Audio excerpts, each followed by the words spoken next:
Hi, everyone. I'm Jane Applegath. Welcome to the Epic Vision Zone. Our goal with this show and company is to bring you trailblazing women from around the globe to share their ideas, their knowledge, their resources, and inspiration to help you transform your dreams into epic success. Our very special epic entrepreneur today is a woman who knows all about thinking outside the box, breaking down barriers, creating opportunity, exercising fearless tenacity, all while being a mom to four incredible kids, a lifestyle change that she, her husband, and kids have grown into and are now flourishing in.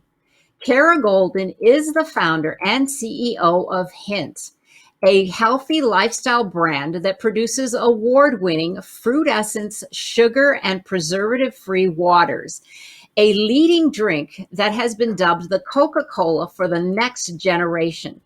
Today, Kara is the recipient of numerous accolades, including being named Ernst & Young Entrepreneur of 2017, one of InStyle's 2019 Badass 50, along with being featured in Forbes magazine on building a beloved beverage empire and one of Fast Company's most creative people, and so much more.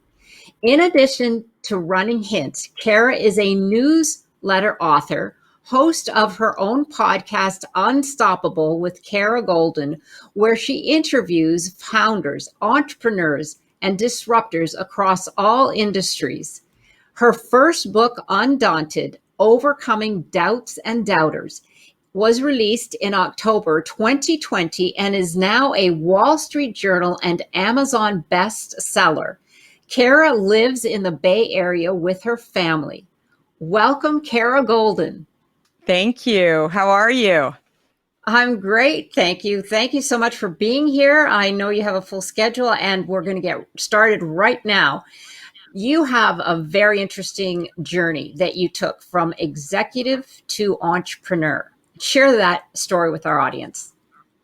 Yeah, so I started my career actually in media, and that sort of parlayed into tech, and then pretty soon, I guess, I ended up getting into the beverage space or the health and wellness space, depending on how you want to look at it.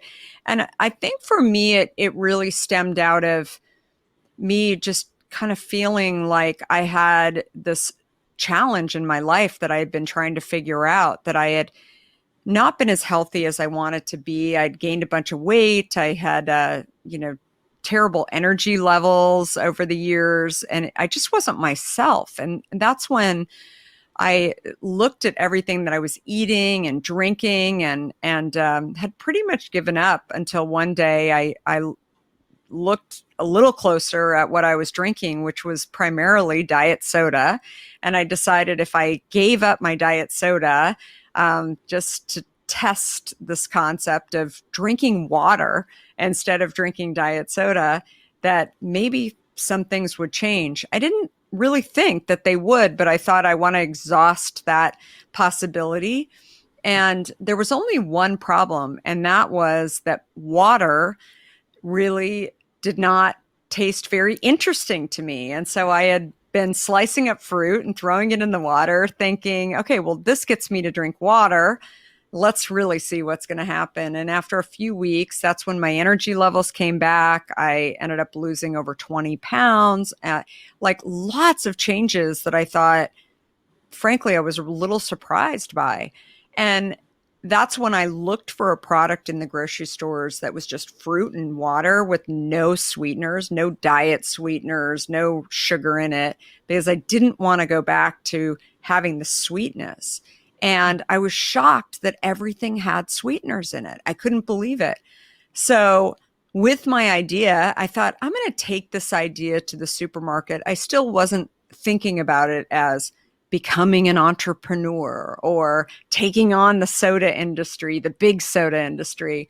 Instead, I thought, if I can bring a product to the shelf that people buy that helps them get healthy, that would just be awesome, right? That would make me feel like I was contributing, that I was doing something that was, mission driven, et cetera. And so that little dream started 16 years ago. And today, Hint is the largest private independent beverage company in the country that doesn't have a relationship with Coke, Pepsi, or Dr. Pepper, Snapple, any of the big guys. And again, we did it out of bringing, this idea that I had in my own life to others. Wonderful. The mission was there. It was more than a beverage. It was a healthy lifestyle. Yeah, absolutely. Yeah, so inspiring. I could see the energy behind that, and one of the reasons that it's taken off so incredibly successfully. So here you are, you're running a multi-million-dollar company. You have 4 incredible children. You have you're doing a podcast and all kinds of other things, and then you take it upon yourself to write a book. Which is one of my absolute favorites. I love your book, Undaunted. Oh, thank you. Love it, love it, love it, because it's more than just the story of you. It's lessons learned along the way, and that is so needed for entrepreneurs, because where I'm all about inspiring those who are coming up the ranks and how it can be done. So give us a little insight into your inspiration to writing this book. Well, about a little over 5 years ago, I started journaling, and that really was kind of trying to use up time in when I was traveling, and I thought, it's time to start writing out maybe some of these stories that I have over the years that, frankly, I felt like were helping people along the way as I shared with different entrepreneurs or, wannabe entrepreneurs, some of the challenges that I had, or just overall, just kind of explaining the journey. And so it was about 2 years ago that I thought, wow, this 600-page journal could actually help a lot more people that maybe aren't going to the talks that I give or, haven't heard my stories. Maybe I could help a lot of other people just by sharing initially I thought about it as binding my journal. A friend of mine who's written a few books, I called her and I said, how do I bind my journal and get it out there? And she said, you mean write a book? And I said, oh no, writing a book is way too daunting. I mean, how could I have a full-time job as a CEO. I mean, where would I find time? And then when she took a look at the journal, she said, you definitely have a book here. I think the hardest thing will be, which she was right, is to edit it down and get it into a format of, a few hundred pages that people will actually read and it not be too daunting for the reader. So that's what I did. It's called Undaunted: Overcoming Doubts and Doubters. And I think the most surprising thing for me that I didn't realize about the book is I knew it would help entrepreneurs, certainly beverage entrepreneurs or food entrepreneurs. There's lots of little tips and things that I, learned along the way. But I'm hearing from so many people who have never even thought about being an entrepreneur. They've never been an entrepreneur. It was never even in their dialogue. And I think in particular, what this pandemic has done is really had people kind of rethink some things, like, what do I want to do with my life? What mission am I on? What problem can I solve for people? And that, to me, again, is so exciting to hear this from people. That very similar to my product Hint Water, that when I developed it, I did it to help others get healthy. With the book, I feel like I did it because I felt like I could help people kind of not just build up the walls and never get started, or know that, like them, I had doubts. I had my doubters. I thought about, ways that I shouldn't be doing this, or I should say, I had different situations where I shouldn't have been actually starting. And so I think about ways that I should stop or whatever it was along the way. And so for me, it was really, can I get this book out there and help share with people that my passion for entrepreneurism, my passion for just going and getting started and trying, all of those things are really laid out in the book. Yes, and they really are. It covers so many different topics. And you Thank you. mentioned the subtitle, Overcoming Doubts and Doubters. That is so powerful and a big driving force for you in your life and what you've been through.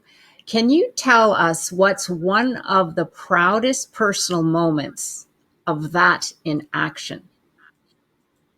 Yeah. So I had a situation, it was about a year into founding Hint, where I was very excited to be able to talk to a very senior executive from Coca-Cola.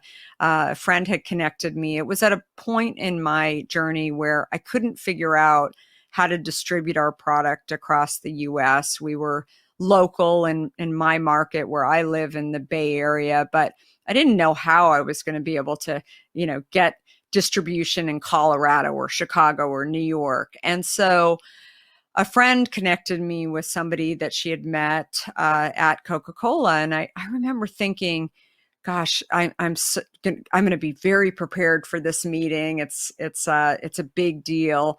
And obviously this person is, very senior at a multi-billion-dollar company. They know a lot more than I do.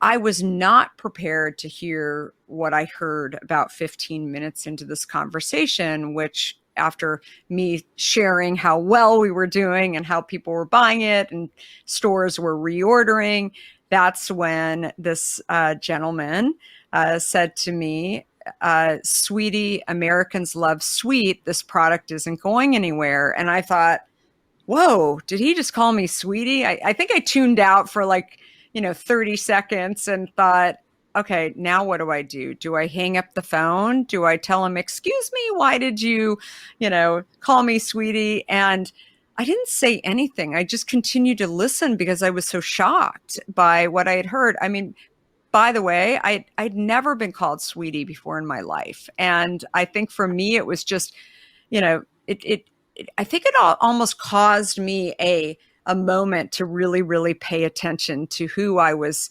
listening to across, the phone line.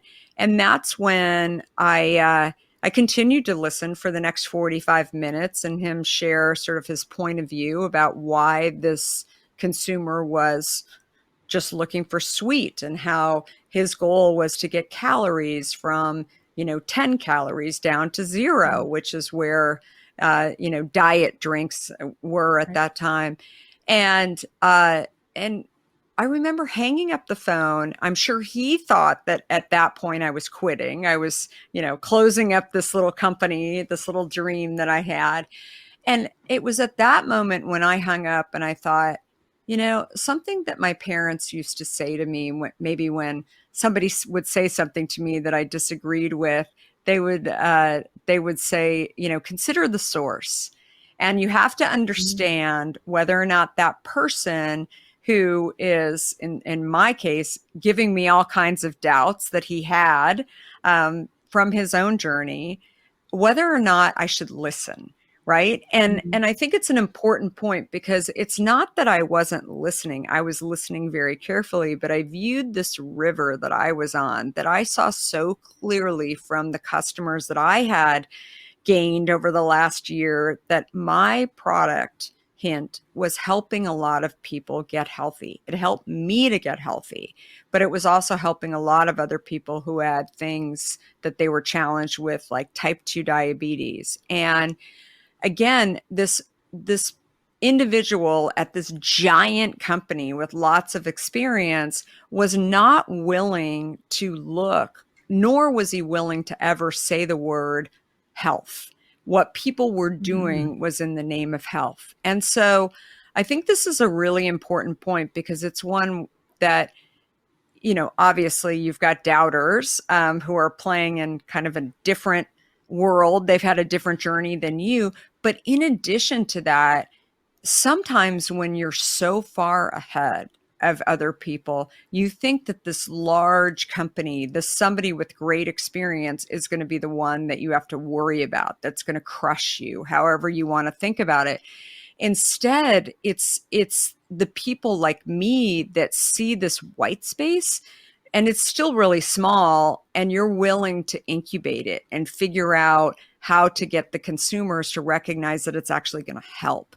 When you're leading with the word help and you're developing a product or a service, that is such a powerful thing. And it is not something that the large companies, maybe the public companies, are focused on. They're focused on doing the same thing day after day. They're not focused on innovating and incubating and growing small markets. So that was that phone call that I had to kind of endure, that I had to deal with, maybe the degrading words in some ways, where I'm really thankful for it, because it was that moment when I realized this clarity that I had a choice, that I was either going to give up or I was going to throw the gas on. And that was, if I wouldn't have had that phone call, it wouldn't have been so clear to me.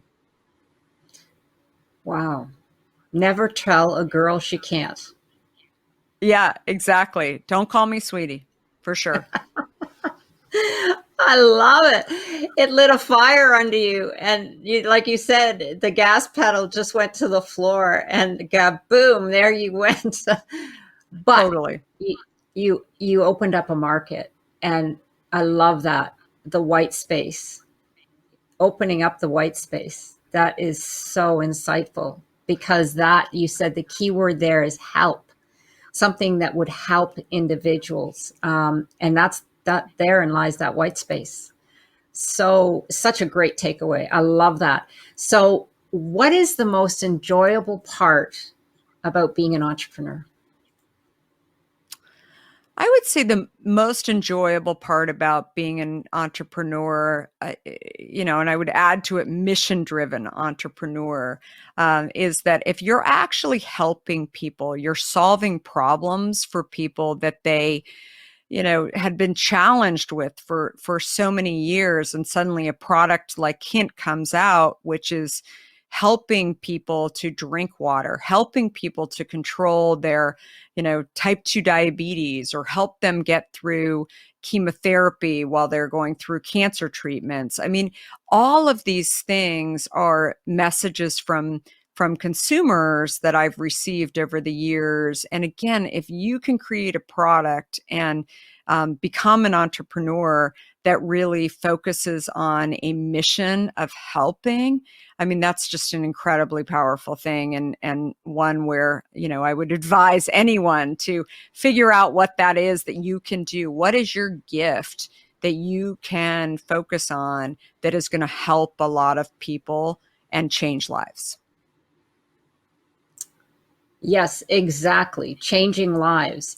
So you wrote in your book, you have the Female Entrepreneur Leadership Toolbox, is what you called it. You write that when women take the leap into entrepreneurship, it's important to own their leadership toolbox. What does that mean? Very, very good question. Well, I think that the key thing in understanding is, look, I think women, unlike maybe some men out there, but not all, are really less likely to get started, right? That they come up with 10 reasons why they can't. That, we've all heard the stories about, when there's a job opportunity, and how, maybe the specs say, one thing, and then women are saying, well, but I don't exactly have that much experience. And men instead are, even if the job is based in a certain place, I mean, men will show up for those jobs and say, well, it's close enough, why don't I just go? They take more chances in some way. So for me, the leadership toolbox really boils down to, making sure, first of all, that we show up, that we use our intuition, that we use our scrappiness to really be able to figure it out. We also network with people. One thing that I talk a lot about in just my entrepreneurial journey is that because I didn't have the beverage network and the beverage experience, not a lot of people in the beverage industry would talk to me. They instead labeled me as, oh, there's that tech executive that's starting this. It didn't matter whether or not I was successful in that other industry. It was like, let's just count her out before she even gets started. And so, I mean, frankly, I kind of used my network to figure out who are the people I know that have done challenging things. One, for example, is Leslie Blodgett. So she had started a brand called Bare Essentials. And for again, for me looking at Leslie, I was able to see or I would ask her questions like, how did you actually get the brand out there? How did you think about things over time? I mean, she ended up taking the brand, which was clearly, the right thing to do. And she was one of the first beauty brands to go on QVC. I mean, being able to do things that are really kind of, forward thinking. They didn't seem forward thinking at the time. I mean, they were more survival techniques. And again, being a female entrepreneur and kind of using those abilities that we already have, but remembering those things and not putting up blockades, but finding those things that we can do in order to go and make them happen. Yes, I love that. The female entrepreneur toolbox. We've all got to have them. I love it. Yeah, I love and it and use wear it them every proudly. day. Yeah, exactly. So create your own opportunities. Now, it's written that luck happens when preparation meets opportunity. How has this philosophy played a part in your entrepreneurial journey? Well, it's really in my whole life. I mean, what I found is that, when I do not actually have the opportunities, one of the things I talk about in the book is actually I didn't have a lot of companies coming on my campus interviewing for entry-level jobs out of college. And so instead, what I figured out was that if I had the ability to understand which brands I wanted to go work for. In my case, it was Fortune magazine. It allowed me the ability to start somewhere. And so I think so often, again, it goes back to this concept of we so often put up our walls and our blockades before we actually even get started. And so, it ends up that if you even the first opportunity like that right after college, I would figure out what can I do? And I think having that mindset in your life leads you to be able to do that even in your business, even in your first entrepreneurial journey. And I still think about, I was just explaining this to somebody earlier today, how, somebody was asking me this question: how did you know how to lead during a pandemic? And I didn't. But I think what I did do was recognize, first of all, that it was about the people, right? I was worried. I was concerned. I had empathy and for my team and wanted to make sure everybody was safe. And I wasn't going to allow them to go and do something that I wouldn't do myself. And so when I'm asking them to go out and merchandise shelves in the middle of the pandemic because we're an essential product, I started doing that myself. And because I just couldn't imagine. And again, maybe I've never been in the military, but maybe it's similar to being in the military where, you can't lead unless you're willing to do what your team is being requested to do. And so again, I think that it just boils back to the same question that you asked, which is, you have to create your own opportunities. You're going to see obstacles in the way, but more than anything, you have to start somewhere and you have to try. And if something is, not normal to you, is foreign to you, whatever, then you have to kind of face that fear and know that you're going to get through it. It's not going to last forever. And I think more than anything, what I think about, Jane, is that the most important time once you get through those times is to look back on your challenging time. Look at the beginning when you weren't sure how you were going to deal with the situation. How, maybe you're thinking, gosh, I can't go get a job because nobody's coming on my campus to interview or whatever. Instead, how did you figure it out? What steps did you take? Because if you take the time to go back and learn from your challenging times, that's how you become a better human. That's how you become more resilient. That's how you are able to be considered fearless and take on things, because you know that you just can almost figure out anything if you just put your mind to it and you just start. Yeah, taking action. Totally. Yeah, totally. Yes, I get it. And luck will find you. That's the whole key to that. Yeah, It absolutely. yeah, it just doesn't appear, it would be nice, but absolutely, I'd love that. So insightful. So this is an interesting question that I ask. What advice, if you were to go back in time, would you give your younger self starting your entrepreneurial journey? I think more than anything, understand that it's your journey, and every single thing that you're doing are little lessons, right? A little stops along the way that allow you to be who you're meant to become. And so instead of finding, the perfect job or doing the perfect thing, I think you have to be a little zen about knowing that it's more important to just keep going. And again, you're going to have challenges in your life.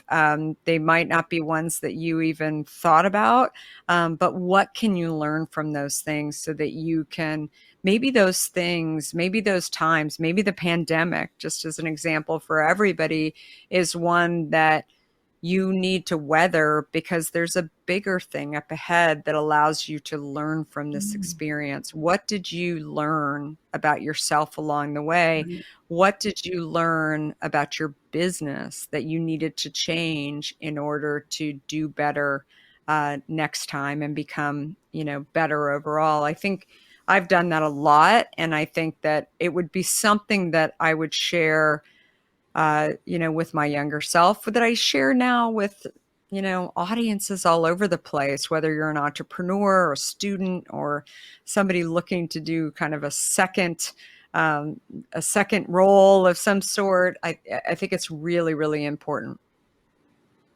Yes, absolutely. Learning as we go. Yeah. Totally. Yeah. So is there any last words you'd like to share with our audience? I think that the most important thing that I want people to really take away is enjoy what you're doing. And so often when, I think about even friends of mine who might say, I'm bored, I'm not challenged anymore. Maybe you're sitting in, C-suite and you're running a company, but you're not really, really engaged. You're not doing anybody any favors, including yourself. I think instead trying to figure out what you want to do every day. And, it takes courage to sit there and think about, what do I want to focus on? What are the things? For me, it was really around health. So often I hear from people that, they're really incredible people, very, very smart, very accomplished, but they don't actually think about what is that thing that really, really interests them that they want to dig in further on. And I think that people need to take the time to really start to think about those things and explore. And, I whiteboard it with stickies or whatever. What are the stupid things that you think about every day that maybe, your friends don't think about? And that's a start to go and kind of go down that river a little bit and actually see if there's anything there that you might really enjoy working on. And I wish as kids we spent more time thinking about, creating and dreaming and exploring about things that I'm super interested in, because I think if we did, we might long term think about whether or not we, really want to go into that job on Wall Street, or even into business, right? I mean, maybe there's something that we really care about that we're, meant to be kind of doing more with, but we're not. So more than anything, having time to dream and kind of explore a little bit more, and also learn about those businesses that you're really interested in, I think will really help you to figure out, what you want to do. And I think it's very tied, frankly, to mental health and our ability to want to get up every day. I think is the most important piece that we should all be thinking about. Oh my gosh, Kara, that is so deep, I want to say, because it is. It's taking your mind on a journey with imagination. Yeah. Because we are schooled to not imagine, to color in the lines, to take the social path that everyone else is taking because that's what we're supposed to do. But it's when we dream, it's when we create, it's when we brainstorm that we end up having that critical thinking. It's when we end up creating these businesses. I mean, every business started with an idea, right? Yeah, absolutely. No, it's so true. I love it. I absolutely love it. That is the best piece of information so far. Thank you so much for sharing that. Yeah, really, really excited. So because we're here on the Epic Vision Zone, I did want to ask you one last question. And I would like you not to use the title of your book, because I know that's an easy one. So if your life were an epic story, what would the title be? How about challenges and winging it? I love it. Perfect. It says it all. Challenges and winging it. Oh my gosh, I'd pick that up for sure. Absolutely. I love it. Thank you so much. Well, once again, Kara, I want to thank you for spending your time with us here and giving us so much inspiring information this afternoon. And if anyone is looking for this incredible book, because you must buy it if you have not, please go out. Jane. It's a wonderful book. And I love that I can just earmark, and you've got little bits and pieces. In other words, it's not pages and pages of writing. You've got little blocks where you have inspirational quotes. I love that, because I'll just flip through it and I'll say, oh, that's exactly what I needed today. So it's really, you're welcome. It's a fabulous tool. So you can go to Amazon and be sure to connect with Kara. Her podcast is great. She has a newsletter as well. And you can find all of that information in the directory, the Summit directory, under Kara's bio. And be sure to follow me on Instagram at Jane Applegath.